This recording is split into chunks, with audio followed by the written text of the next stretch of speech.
Yes, baada ya wekundu wa Msimbazi Simba kucheza mchezo wa kwanza na kupata ushindi wa bao 1-0 kombe la shirikisho Afrika nusu fainali ya kwanza ambayo ilipigwa uwanja wa Amani Complex pale Zanzibar, kumekuwa na mambo mengi sana ambayo yamerise, ambayo yameibuka, na kubwa zaidi ni juu ya watu ambao wamesikitishwa na matukio ambayo yamepatikana kwa maana ya goli 1-0, lakini ambacho kilikwenda kusimika maumivu yao ni nafasi ya kuweza kupata bao la pili ilikuwa ni kubwa sana kutokana na nafasi ambayo ilikoswa na Jean Charles Ahoua katika ule mchezo.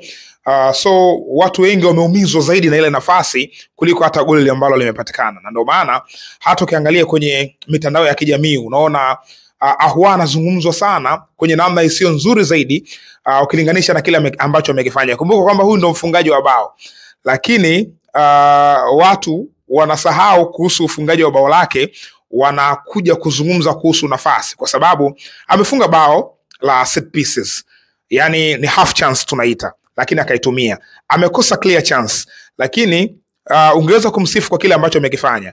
Mimi nimepokea tofauti. Mimi naamini Simba matukio ambayo ameyapata ni mazuri.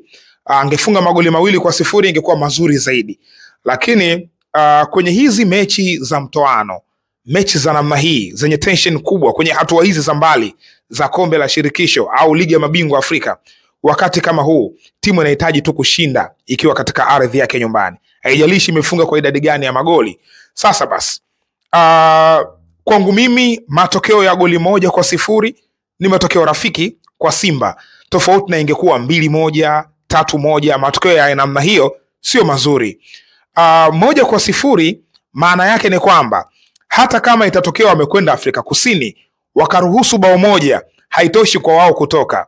Kuna nafasi ya kwenda kwenye mikwaju ya penalty, sehemu ambayo inaweza ikaamua kuwapeleka hatua inayofuata au kubakia. Yaani kuna kuwa na nafasi ya pili ya kwenda kuamua kwenye changamoto ya mikwaju ya penalty. Maanake ili Simba atoke basi afungwe magoli 2 moja kwa moja kwenye dakika 90. So kama ingekuwa ameshinda 2-1, kula angeruhusu bao moja tu, ingekuwa out.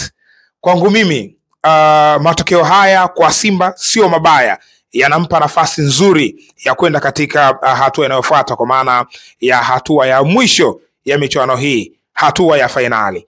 Sasa basi tukiachana na eneo la matokeo, tukija katika mchezo wenyewe. Huu mchezo nilibahatika kufanya matangazo, commentary nilitangaza, na kitu kikubwa ambacho nakiona nikitangaza waga mechi naiona sana kuliko hata nikiwa naangalia kwenye mazingira ya kawaida. Sehemu ambazo binafsi naweza nika comment kwenye mchezo wa Simba na Stellenbosch, lakini pia nitakuja kuzungumzia juu ya mchezo unaofuata wa Stellenbosch dhidi ya Simba. Mchezo wa Simba na Stellenbosch kimsingi Simba lidominate katika kipindi kikubwa zaidi cha mchezo. Stellenbosch walitaka kuharibu mechi ya pili ya Simba kwa maana ya kutaka kupata bao katika ardhi ya ugenini, katika ardhi ya Zanzibar, wapate bao katika ule mchezo wa kwanza, ndio target yao kubwa. Na ndio maana hatukuiona Stellenbosch ambayo muda mwingi na paki basi ilikuwa inajaribu kufunguka inakwenda mbele. Kwenye dakika ambazo ungetegemea Stellenbosch ongeza kupaki basi, ilikuwa ni dakika ya 70 kwenda dakika 90, kwa sababu tayari wameruhusu goli moja, wangeweza kulilinda hilo moja. Lakini walikuwa wanajaribu kupush na wao kusogea juu ili wakaandike bao na wao, ili kwa frustrate Simba. Waliamini kwa ability ya Simba, kwa uwezo wa Simba, kwa experience ya Simba, kama utapata goli katika uwanja wa ugenini kwao, basi unaenda kwa frustrate. So wakajaribu kupushi sana, walishambulia kwa nguvu. Kuna muda walipunguza walinzi, wakaingiza washambuliaji. Itakumbuka walitolewa fullback wao wa kulia Godswill Enyinama, wakaja kuingiza kiungo wa kushambulia. Sasa basi maana yake nini? Maana yake ni kwamba Stellenbosch kama wameonesha ishara ya kutokuwa na nidhamu ya kushambulia wakiwa katika ardhi ya nyumbani, tutarajie kuwaona hivyo wakiwa katika ardhi ya ugenini, watakuwa hivyo katika ardhi ya nyumbani. Yani wakienda South Africa tutarajie kuwaona wakifunguka zaidi. Katika huu mchezo ambao ulichezwa Amani Complex, kitu ambacho kimetofautisha mchezo huu kwa maana ya Simba pamoja na Stellenbosch ni ability ya Simba kwa mchezaji mmoja mmoja. Timu imeplay as a team, lakini kuna muda kuna quality ya Simba kwa baadhi ya mchezaji mmoja mmoja ilikuwa inaonyesha tofauti au ilikuwa inawaenda kwa athiri Stellenbosch. Kwa mfano, Elie Mpanzu Kibisawala, huyu ni kiungo wa kushambulia ambaye alisumbua sana katika ile mechi. Alikuwa anawapotezea umakini wa kuwa na concentration ya mchezo kwa wachezaji wengine, wachezaji wa Stellenbosch. Yani ninachomaanisha, wachezaji wa Stellenbosch muda mwingi ambao Elie Mpanzu alikuwa akishika mpira na kidrive, concentration kubwa inakuwa kwake, hali ambayo wengine wangeweza kuitumia kama advantage. Bad luck katika ile mechi, wakati Elie Mpanzu anajaribu kudrive mipira kwenda kuichukua katikati ya uwanja kwenda nayo juu, namba kwenye nusu kwenye robo tatu ya mwisho, kwa maana ya eneo la kushambulia la Simba, namba ya wachezaji ilikuwa inabakia ndogo. Kuna muda nilitamani kusema kwamba Simba katika kushambulia kwao wanashambulia na mchezaji mmoja, yani ambaye anaonekana kuwa mbele kule ni Stephen Dese Mukwala peke yake. Kibu Denis hayupo kituoni kwa maana ya kukaa kule juu.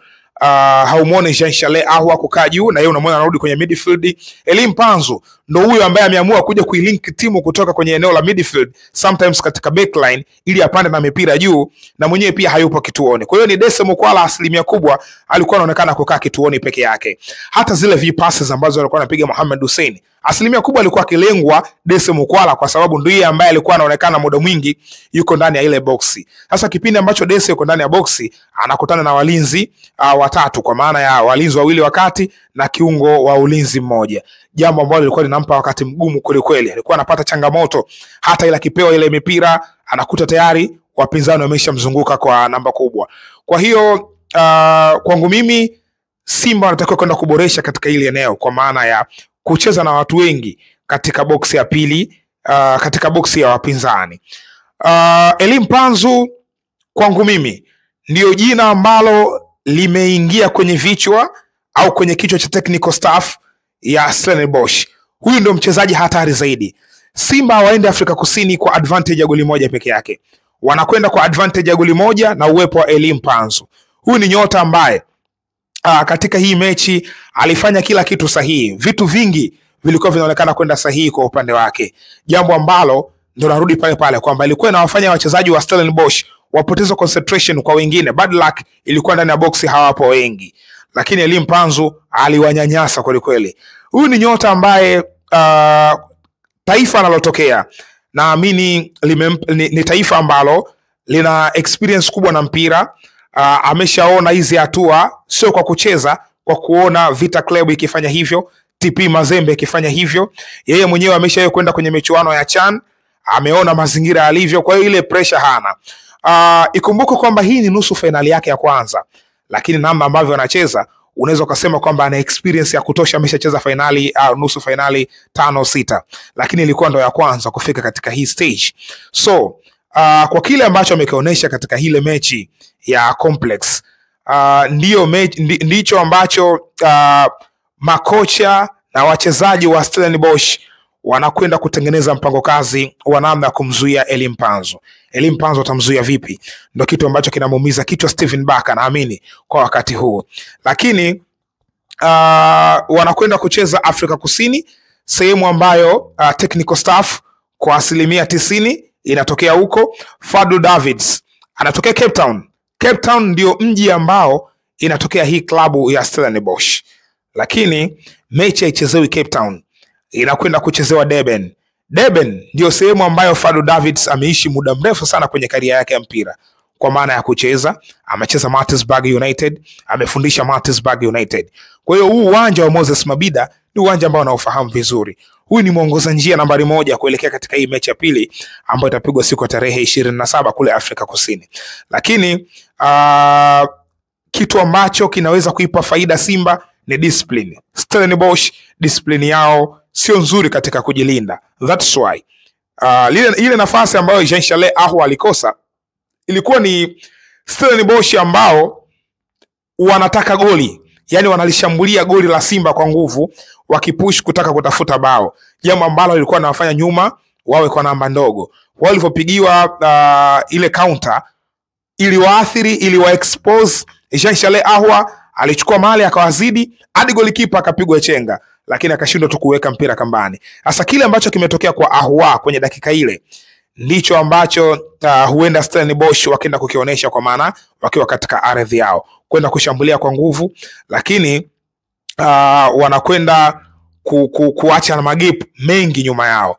Bad thing ni kwamba Mohamed Hussein anaweza kwenda kuwa threat, kwa sababu katika ile mechi ya Amani muda mwingi alikuwa anaonekana anacheza nyuma ya mgongo wa mlinzi wa kulia Enyina ya Godswill, ambaye baadaye alikuja kumfanyia mabadiliko. Alikuwa anacheza nyuma ya mgongo, amepokea mipira takriban 3 ambayo alipiga passes. Bad luck, haikutumika vyema ile mipira. Kitu ambacho Stellenbosch ambacho Simba anatakiwa kukiangalia kutoka kwa Stellenbosch ni namna ambavyo fullback wao wa kushoto Fawaz Basadians ana nguvu ya overlap kwenda katika final third. Huyu ni nyota ambaye anatakiwa kumwangalia. Mwingine ni Tato Kiba, kiungo wao katika eneo la midfield, namna ambavyo anaidrive team, namna ambavyo anapiga mipira. Fabrice Ngoma anatakiwa kuzidisha concentration kwa huyu kiungo. Na eneo jingine Divine Titus, huyu nyota wao ambaye anatokea upande wa kulia katika timu yao, na ndio winga ambaye ndio mchezaji ambaye anaongoza kwa mabao katika ligi kuu ya Afrika Kusini kwenye kikosi cha Stellenbosch, mabao 6 na assist 4. Wanatakiwa kumwangalia kweli kweli. Katika ile mechi alikaribia kuwaathiri isivyo bahati Musa Kamara akafanikiwa kudhibiti ile shambulizi lake. All in all, naamini wekundu wa Msimbazi Simba wanakwenda hatua ya fainali, na ikiwezekana Stellenbosch wanakwenda kupoteza katika ardhi ya nyumbani.